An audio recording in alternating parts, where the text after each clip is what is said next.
김정우 씨는 70을 넘긴 나이에도 건강을 유지하며 평온한 노후를 보내고 있었다. 그는 서울 근교의 한적한 마을에 자리한 단독주택에서 아내 영숙과 함께 살고 있었다. 큰 도로에서 살짝 들어온 골목 안, 울타리가 쳐진 정원 한편에는 고요한 시간이 흐르고 있었다. 그의 일상은 정갈했다. 매일 아침 해가 떠오르기 전 마당으로 나가 손수 가꾼 꽃들과 채소에 물을 주었고, 동네 어귀에서 열리는 바둑 모임에 가는 것이 유일한 외출이었다. 주말이면 자녀들과 손주들이 다녀갔고, 저녁이면 아내와 함께 조용한 음악을 들으며 하루를 마무리했다. 모두가 부러워할 만한 이상적인 노년의 삶이었다. 그러나 그날 모든 것이 흔들리기 시작했다. 김정우 씨 맞으시죠? 익숙한 택배기사가 집 앞에서 그를 불렀다. 정우 씨는 여느 때처럼 따뜻한 미소로 맞이하며 고개를 끄덕였다. 하지만 기사의 손에 든 것은 택배 상자가 아닌 작은 흰 봉투였다. 누군가 꼭 전해달라고 했습니다. 손에 쥐어진 편지는 가벼웠지만 그 무게는 예상치 못한 것이었다. 봉투를 뜯자마자 그의 손이 가늘게 떨렸다. 당신의 오래된 비밀을 폭로하겠다. 준비하라. 단 한 문장이었다. 하지만 그것만으로도 그의 숨은 과거가 일렁였다. 정우 씨는 손에 땀을 쥔 채 편지를 다시 읽었다. 그의 얼굴에서 빗기가 사라졌다. 아내가 주방에서 나와 그의 어깨 너머로 편지를 힐끗 보더니 물었다. 무슨 일이에요? 아무것도 아니야. 그는 급히 봉투를 접어 주머니에 쑤셔 넣었다. 하지만 손끝이 아직도 떨리고 있었다. 그날 밤 정우 씨는 좀처럼 잠들지 못했다. 수십 년 전의 기억이 머릿속에서 되살아났다. 40대 시절 지방 출장을 다니던 어느 날이었다. 호텔 로비에서 술에 취해 도움을 요청하는 젊은 여성을 보았고 그는 선뜻 손을 내밀었다. 그날 밤 단 한 번의 실수라고 믿었다. 다음 날 아침 서둘러 떠났고 그 이후 그녀와 다시 연락한 적도 없었다. 그것이 끝이었다고 생각했다. 하지만 오늘 받은 편지는 그 실수가 결코 끝나지 않았음을 의미하고 있었다. 며칠 후 또 한 통의 편지가 도착했다. 이번에는 더욱 구체적인 내용이었다. 당신이 숨긴 그 아이, 이제는 알아야 하지 않겠나? 숨이 턱 막혔다.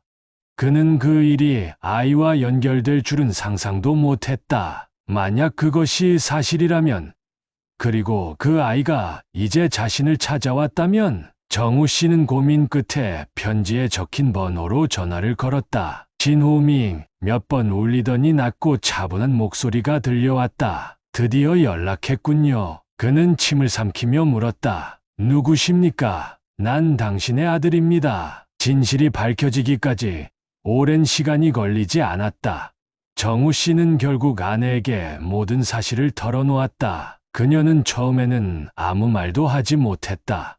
얼굴이 하얗게 질린 채 그저 멍하니 남편을 바라볼 뿐이었다. 손에 쥐고 있던 찻잔이 떨리더니 이내 탁자 위로 떨어져 산산조각이 났다. 깨진 조각들이 사방으로 튀었지만 그녀는 아랑곳하지 않았다. 한참을 그렇게 굳어있던 그녀는 이내 떨리는 목소리로 입을 열었다. 그게 사실이에요.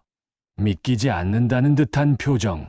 그 안에는 깊은 배신감과 실망이 서려 있었다. 하지만 다음 순간 그녀의 감정은 분노로 변했다. 그녀는 벌떡 자리에서 일어나며 외쳤다. 당신을 믿고 살아왔는데 이게 뭡니까? 우리 애들한테 뭐라고 설명할 건데요? 당신 대체 어떻게 나한테 이럴 수가 있어요? 그녀의 눈에는 분노와 슬픔이 뒤섞인 눈물이 맺혔다. 그러나 정우 씨는 아무 말도 할 수 없었다. 그는 그저 고개를 숙인 채 아내의 울분을 받아낼 수밖에 없었다. 당신을 믿고 살아왔는데 이게 뭡니까? 우리 애들한테 뭐라고 설명할 건데요? 자녀들도 곧 이 사실을 알게 되었다. 처음엔 믿을 수 없다는 반응이었다. 하지만 점점 드러나는 사실들 앞에서 부정할 수 없게 되었다. 아버지, 정말이에요? 딸이 울먹이며 물었다. 아들은 그를 노려보며 입술을 깨물었다. 가족의 신뢰가 무너지는 순간이었다. 며칠 후 집 앞에 한 남성이 나타났다. 그는 30을 간 넘긴 나이로 보였고 낯설지만 어딘가 익숙한 분위기를 풍겼다. 키가 훤칠했고 단정한 옷차림을 하고 있었지만 눈빛에는 불안과 분노가 뒤섞여 있었다. 정우 씨는 그의 얼굴을 보자마자 가슴이 덜컥 내려앉았다. 심장이 미친 듯이 뛰기 시작했고 손끝이 차가워졌다. 그는 몇 번이나 입술을 대려 했지만 아무 말도 나오지 않았다. 그리고 마침내 남성이 입을 열었다. 아버지. 그 한마디가 그를 짓눌렀다. 남자는 격양된 목소리로 말했다. 당신 때문에 우리 어머니는 평생을 힘들게 살았습니다. 난 아버지가 누군지도 모른 채 살았어요. 그런데 이제 와서 아무렇지도 않게 살고 계시네요. 정우 씨는 아무 말도 할 수 없었다. 하지만 남자의 다음 말이 더욱 충격적이었다.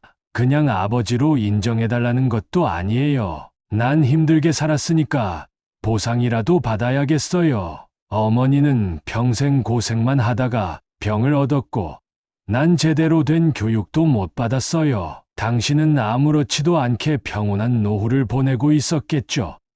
하지만 나는 그럴 수 없었습니다. 이제라도 내 몫을 받아야겠어요. 돈을 요구하는 것이었다. 처음에는 단순한 생계 지원 정도일 거라 생각했지만 그의 요구는 점점 더 커졌다. 아버지가 내게 해줄 수 있는 건 돈뿐이에요. 그동안 쌓아둔 거 많잖아요.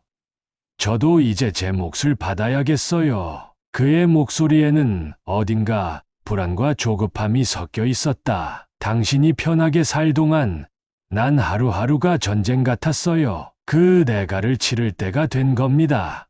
이상한 기분이 들었다. 남성의 말투와 행동이 어딘가 부자연스러웠고 그의 이야기는 빈틈이 많았다. 어쩌면 이 모든 것이 계획된 사기일지도 모른다는 의심이 들었다. 정우 씨는 밤을 새워가며 과거를 되짚었고 결국 직접 조사를 시작했다. 오래전 외도 상대의 행적을 찾아봤고 그녀가 아이를 낳지 않았다는 사실을 확인했다. 더욱이 남성이 제공한 정보들 중 여러 가지가 사실과 어긋났다. 마침내 밝혀진 진실은 충격적이었다. 남성은 그의 친자가 아니었고 편지 역시 철저히 조작된 것이었다. 그는 단순한 협박범이 아니라 오랫동안 이 계획을 준비해온 사기꾼이었다. 하지만 모든 걸 알았을 때는 이미 늦었다. 아내와의 관계는 회복될 수 없을 만큼 망가졌고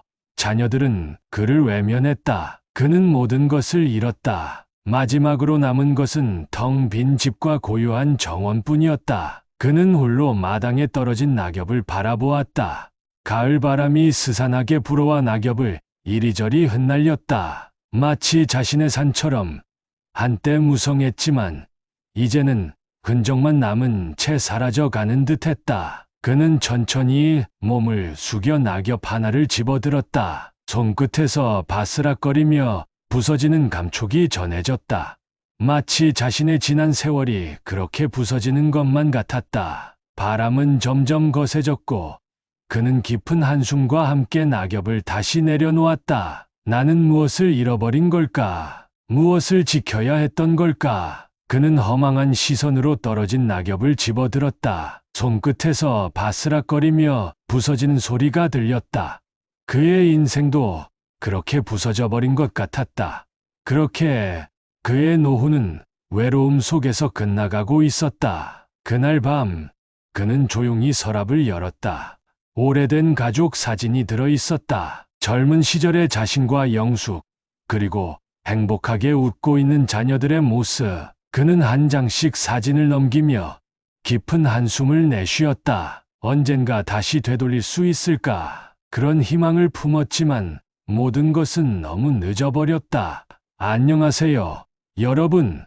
오늘 영상이 도움이 되셨다면 좋아요와 구독 버튼 눌러주시는 거 잊지 마세요. 여러분의 소중한 의견도 댓글로 남겨주시면 감사하겠습니다. 다음 영상에서 더 유익한 내용으로 찾아뵐게요. 그럼 모두 건강하시고 행복한 하루 되세요. 감사합니다.